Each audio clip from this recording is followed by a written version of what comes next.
આજના લેક્ચરમાં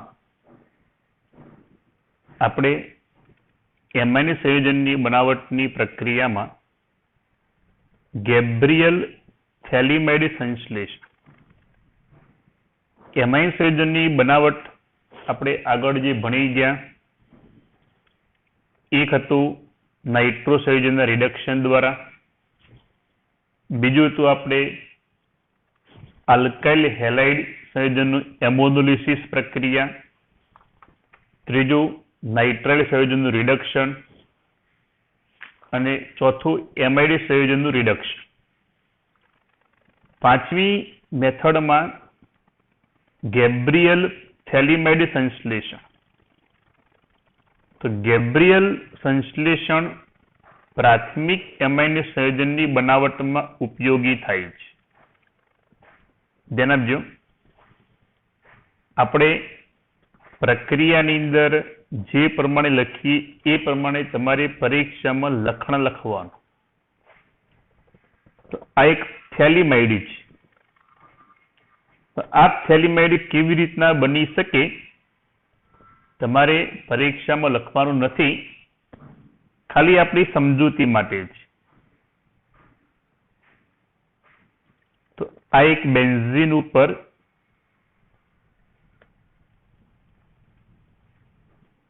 COOH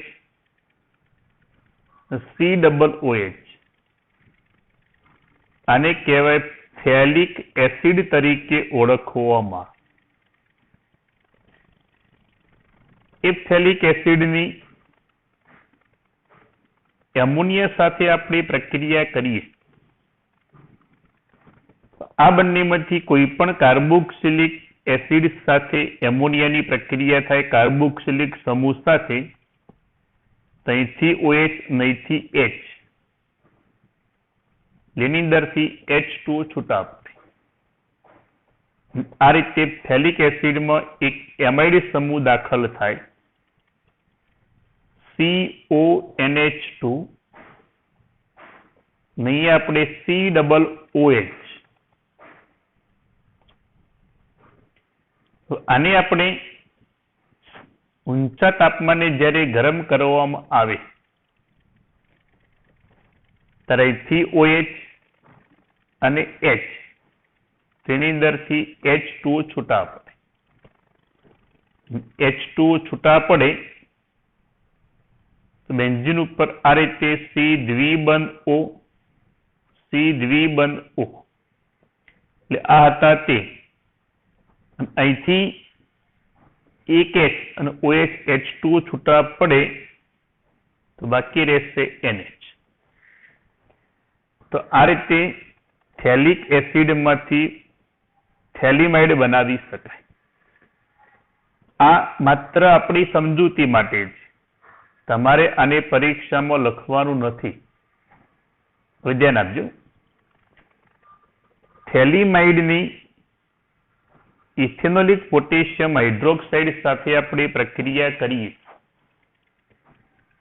તો અહીંથી OH અને H,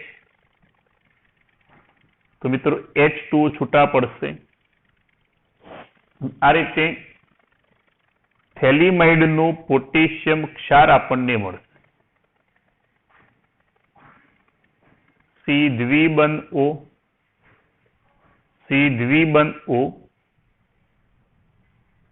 N- અને અહીંયા K+ અહીંયા જોડાશે. તો થેલિમાઇડનો આ શું કહેવાય? પોટેશિયમ ક્ષાર કહેવાય. એની આપણે alkyl halide RX, alkyl halide સાથે આપણે પ્રક્રિયા કરીએ તો અહીંથી K+ અહીંથી X-, એટલે KX છૂટા પડશે.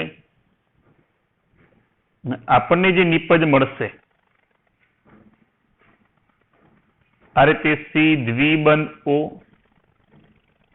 C દ્વિબંધ O, N અને R અહીંયા જોડાય. તો મિત્રો નામ શું થાય? એન આલ્કાઇલ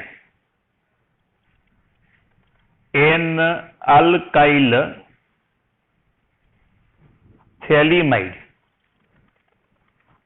એટલે આ એમિનો સમૂહના નાઇટ્રોજન સાથે આલ્કાઇલ સમૂહ જોડાયેલો છે, તો નામ થાય N alkyl થેલિમાઇડ. A N alkyl થેલિમાઇડની આપણે NaOH ના જલીય દ્રાવણ સાથે પ્રક્રિયા કરીએ તો અહીંયા 2 મોલ સોડિયમ હાઇડ્રોક્સાઇડ વપરાશે. ધ્યાન આપજો મિત્રો, હું 2 મોલ ફરી લખું. એક NaOH અને NaOH. તો આ 2H એ R સાથે જોડાશે, એટલે અહીંથી બંધનું વિઘટન થાય. મિત્રો અહીંથી બંધનું વિઘટન થશે, આપણને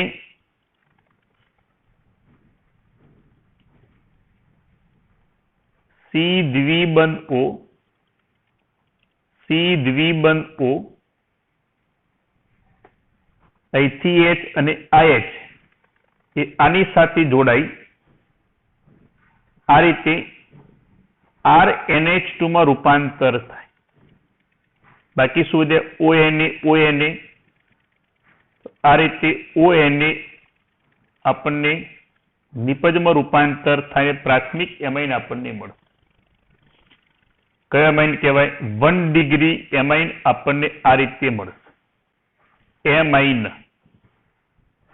તો મિત્રો આ રીતે થેલિમાઇડની અંદરથી પ્રાથમિક એમાઇનની બનાવટ કરી શકાય.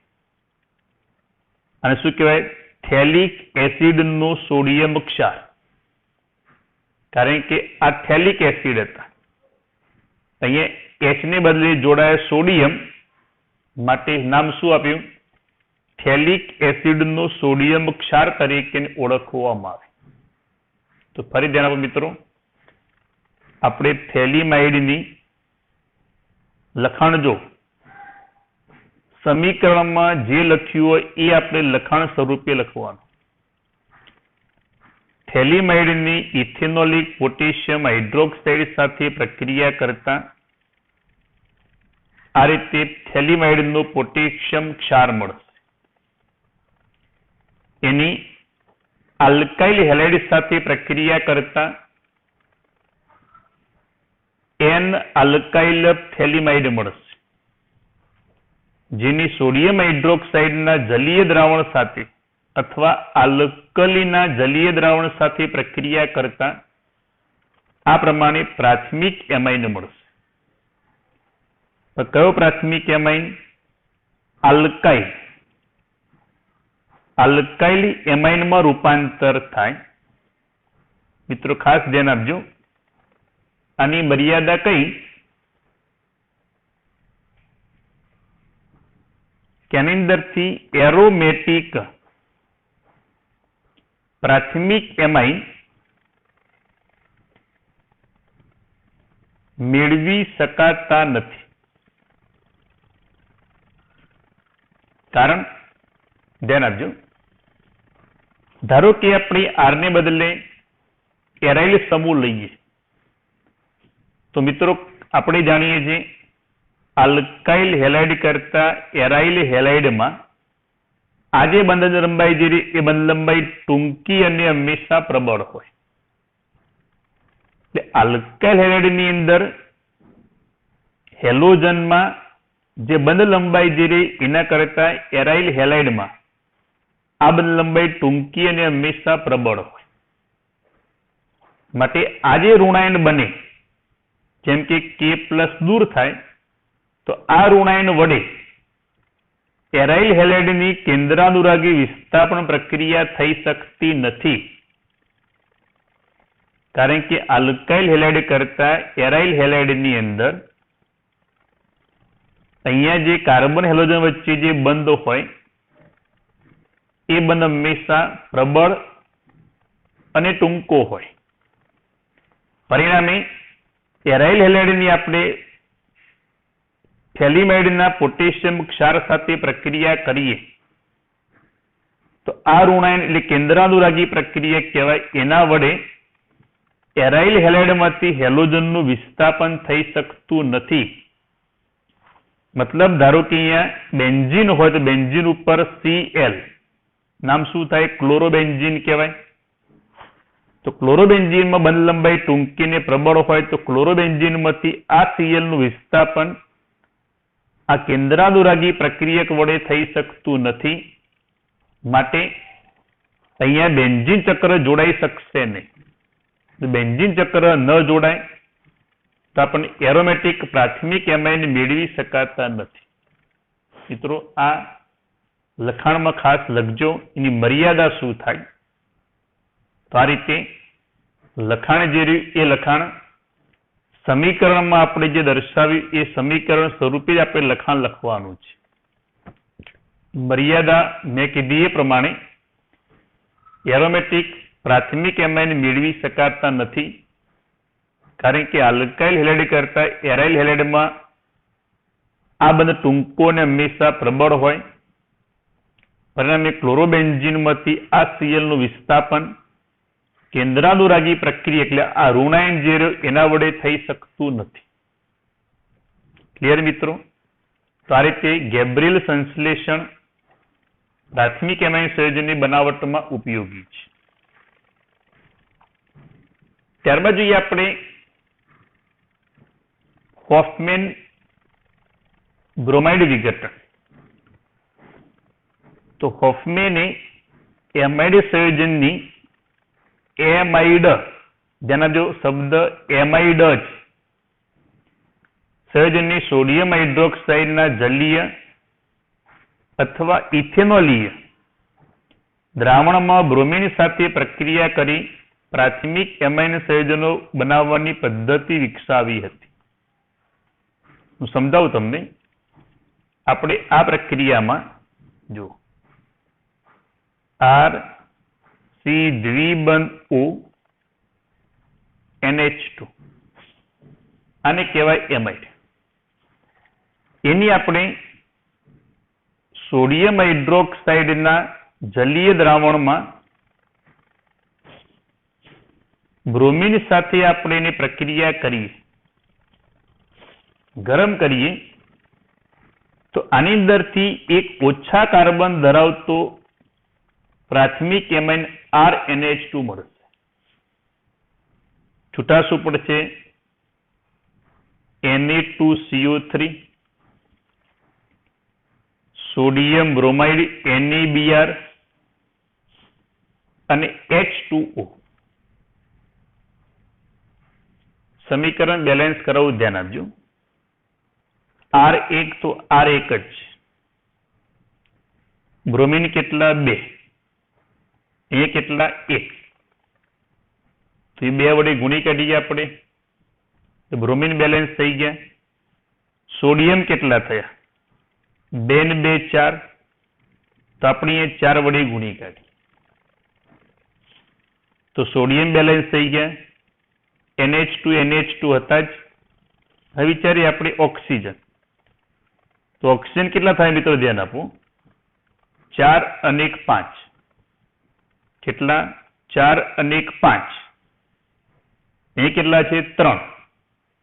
ને આપણે 2 વડે ગુણીએ તો 2 ને 3 5 થઈ ગયા.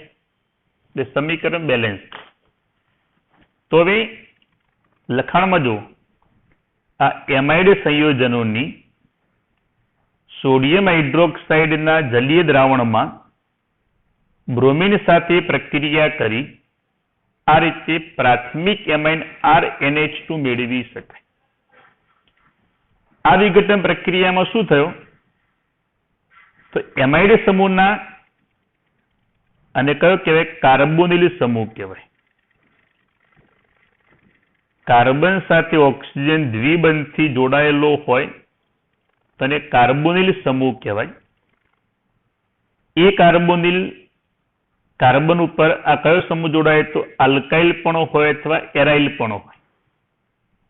એ સમૂહનું સ્થાનાંતર ક્યાં થયું? તો એમિનો સમૂહના નાઇટ્રોજન પરમાણુ ઉપર થયું. જેથી આપણને RNH2 મળે. ધારો કે આપણે ઉદાહરણ જોઈએ. CH3 C દ્વિબંધ O NH2 carbon કેટલા 2 તો આને કહેવાય ઇથેનેમાઇડ કહેવાય, અથવા બીજું નામ યાદ રાખજો, આને એસિટેમાઇડ કહેવાય. શું કહેવાય? એસિટેમાઇડ અથવા IUPAC નામ ઇથેનેમાઇડ. એની આપણે સોડિયમ હાઇડ્રોક્સાઇડના જલીય દ્રાવણમાં બ્રોમિન સાથે આપણે પ્રક્રિયા કરી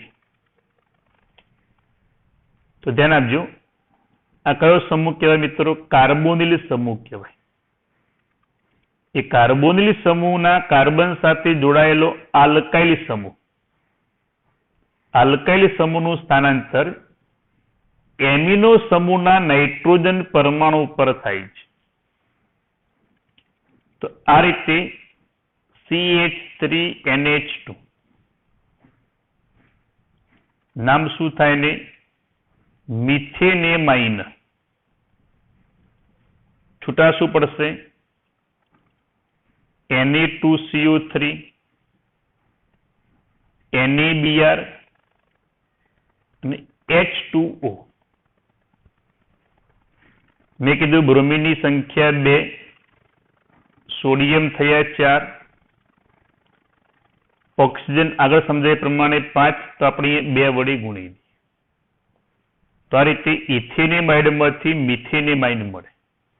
મિત્રો ધ્યાન આપજો. ઇથેનેમાઇડમાં કેટલા કાર્બન હતા? 2. મિથેનેમાઇડમાં કેટલા કાર્બન છે? 1. તો શું લખી શકાય? આ પ્રક્રિયામાં એમાઇડ સંયોજનમાં રહેલા કાર્બન પરમાણુ કરતા એક ઓછા કાર્બન પરમાણુ ધરાવતા એમાઇનમાં રૂપાંતર થશે. બીજું ઉદાહરણ જોઈએ આપણે.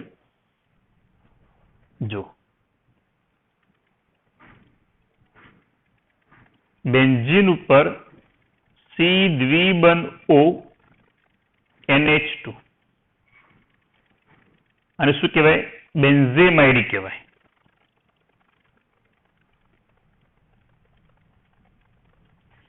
એ બેન્ઝેમાઇડની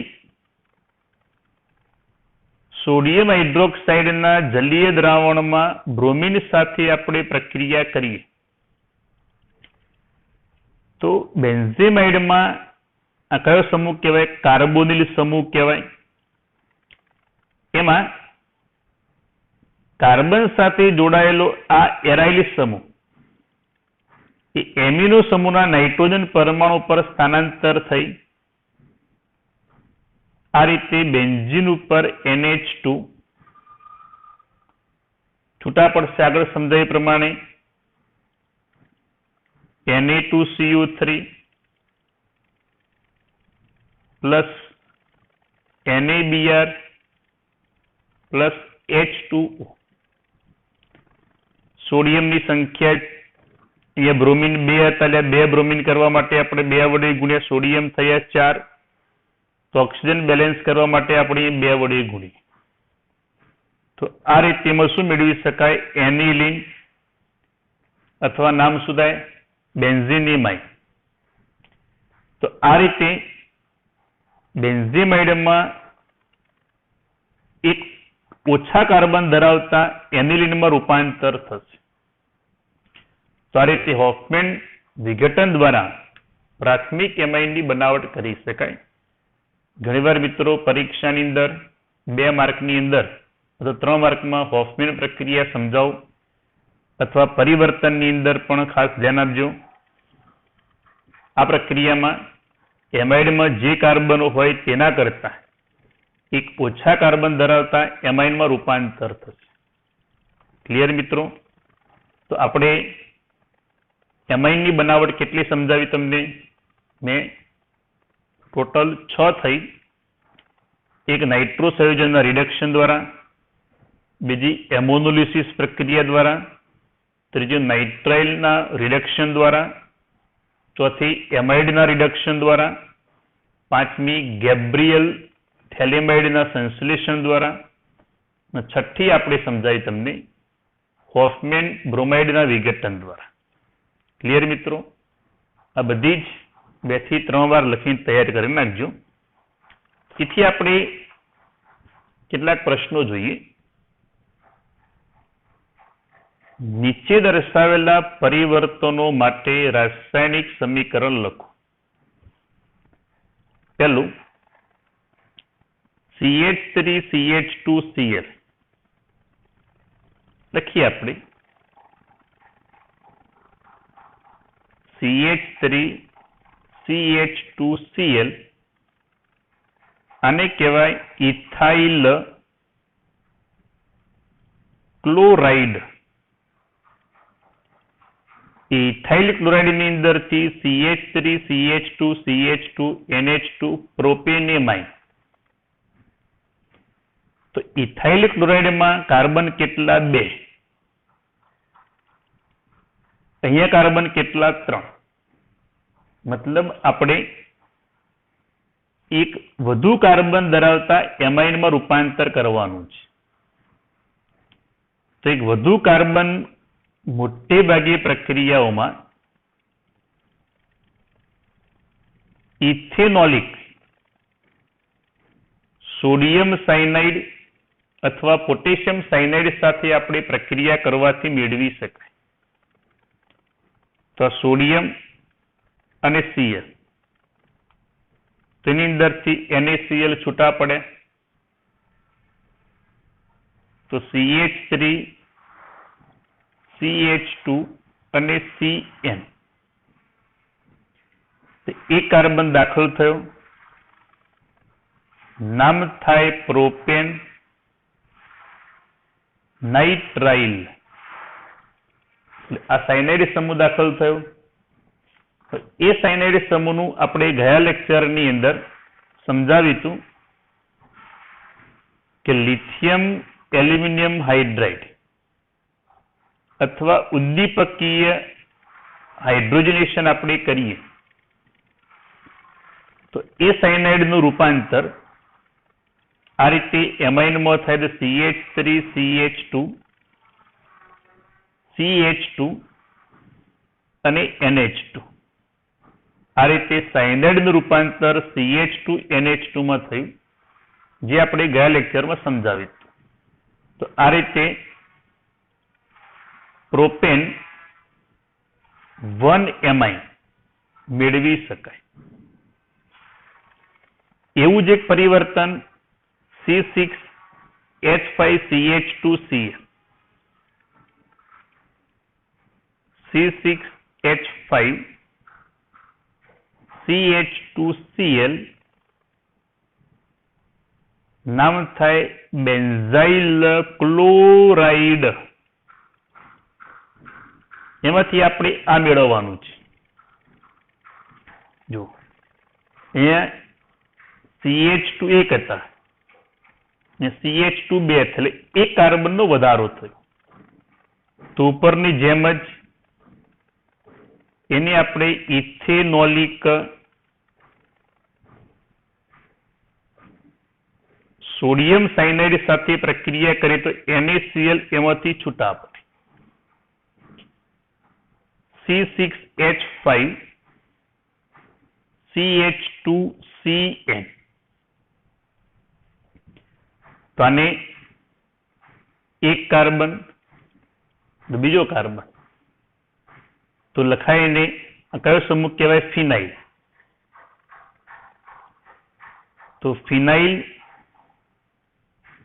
ઇથેન નાઇટ્રાઇલ, આટલાને કહેવાય ઇથેન નાઇટ્રાઇલ. અને કયો સમૂહ જોડાય? ફિનાઇલ. તો ફિનાઇલ ઇથેન નાઇટ્રાઇલ અથવા બેન્ઝાઇલ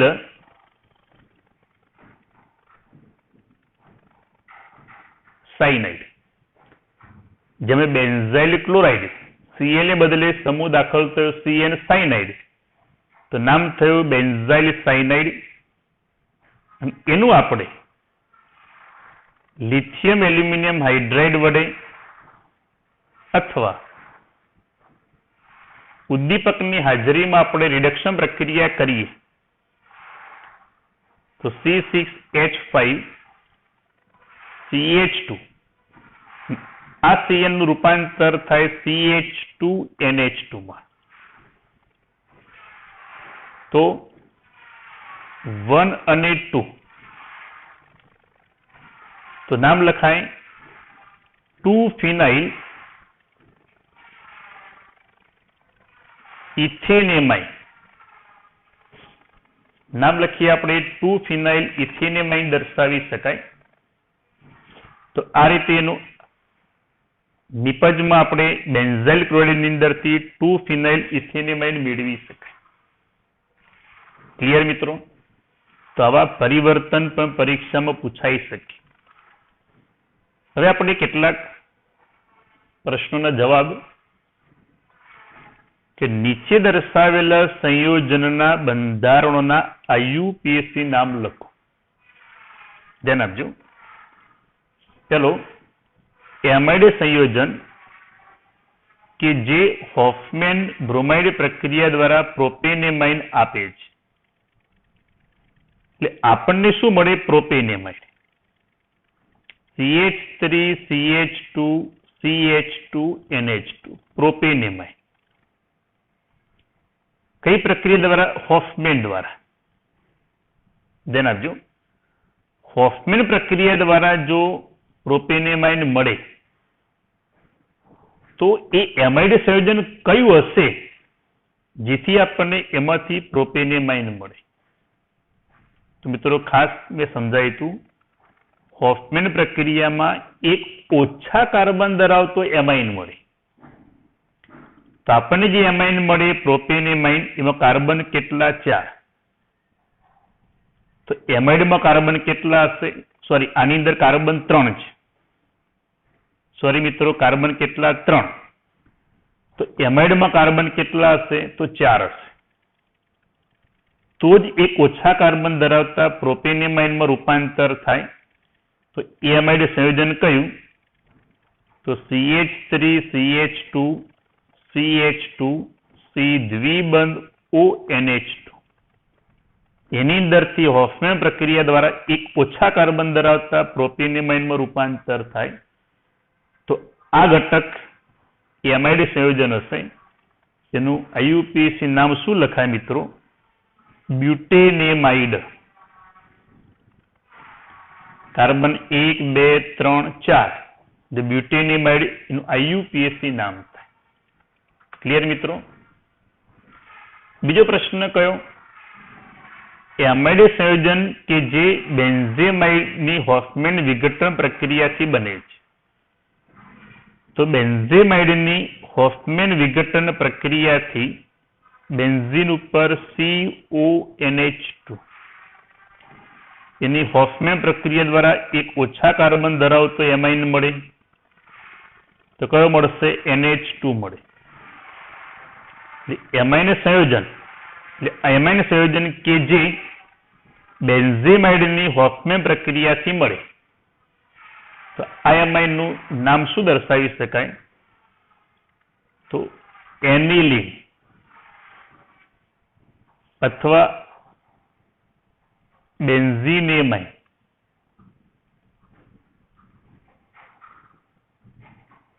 એનિલીન અથવા બેન્ઝીનેમાઇન એનું IUPAC નામ દર્શાવી શકાય. ક્લિયર મિત્રો? તો આવા કેટલાક પ્રશ્નો પૂછાય, સમજી વિચારીને આપણે જવાબ લખવાનો છે. તો આટલા મેં તમને સમજાવ્યું. 2 થી 3 વાર આ થિયરી લખીને તૈયાર કરી નાખજો, જેથી કરીને એનો ઉપયોગ આવતા લેક્ચરની અંદર અથવા એના પછીના લેક્ચરમાં એનો ઉપયોગ કરી શકાય. ઓકે મિત્રો?